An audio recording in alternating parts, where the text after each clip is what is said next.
আরম্ভ করে দিই ডাক্তার বাবু। হ্যাঁ হ্যাঁ, আরম্ভ করুন। কি বলবো? বলুন যে আমার গায়ের ভাইরা বোনেরা। আমার ভাই এবং বোন। আপনার কি মাথা খারাপ হয়ে গেছে নাকি? কেন?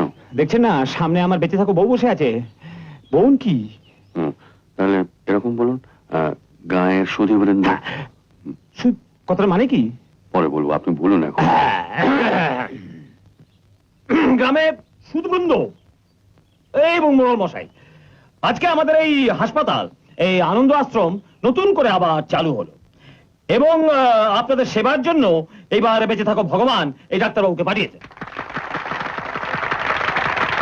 আমাদের এই হাসপাতাল 2 বছর বন্ধ ছিল, কবিরাজ মশাই কেটে পড়েছিলেন, গ্রাম তার ভালো লাগেনি, কিন্তু আমাদের এই ডাক্তারবাবু এসেছেন গ্রামে থাকতে এবং আপনাদের সকলের সেবা করবার ব্রত নিয়ে। বেঁচে থাকুন ডাক্তারবাবু, হাততালি।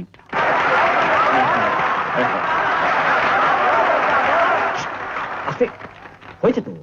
হ্যাঁ, এখন আপনাদের কর্তব্য হচ্ছে একে চারিদিক থেকে সাহায্য করা এবং সব লোকদের ধরে ধরে এনে হাসপাতালে ভরে দেয়া। কি হলো? সব লোকদের নয়, শুধু রুগীদের। ও হ্যাঁ, না সব লোকদের নয়, শুধু রুগীদের, যাতে আমার নাম চারদিকে ছড়িয়ে পড়ে। কি বলে বেঁচে থাকো, মানে গ্রামের নাম চারদিকে ছড়িয়ে পড়ে। হাততালি।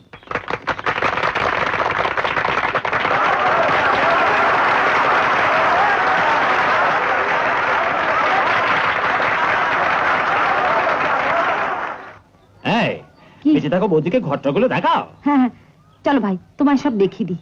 চলো চলো। বলুন ডাক্তার, কেমন আমার বক্তৃতাটা কেমন লাগলো? খুব ভালো। তোকে হাততালি দিয়েছে? আগে হ্যাঁ দিস দিস। আমি এমনি বক্তৃতা দিতে খুব দড়।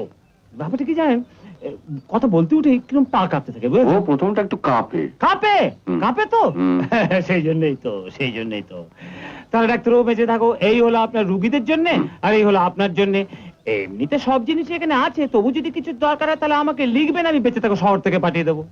আপনি সত্যি আমার একটা গতি করলেন, আপনার উপকার আমি জীবনে ভুলবো না। কেন কেন লজ্জা দিচ্ছেন ডাক্তার বাবু?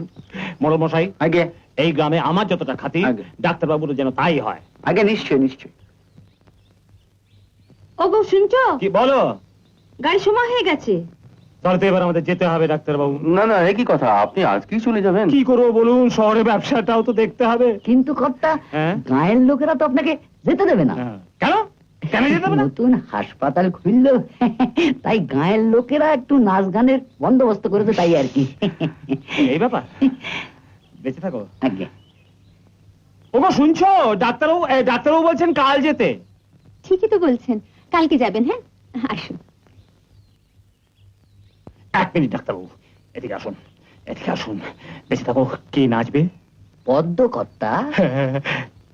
ওকে বলে দেবেন আমার সঙ্গে যেটা বেশি ইয়ে না করে। কেন?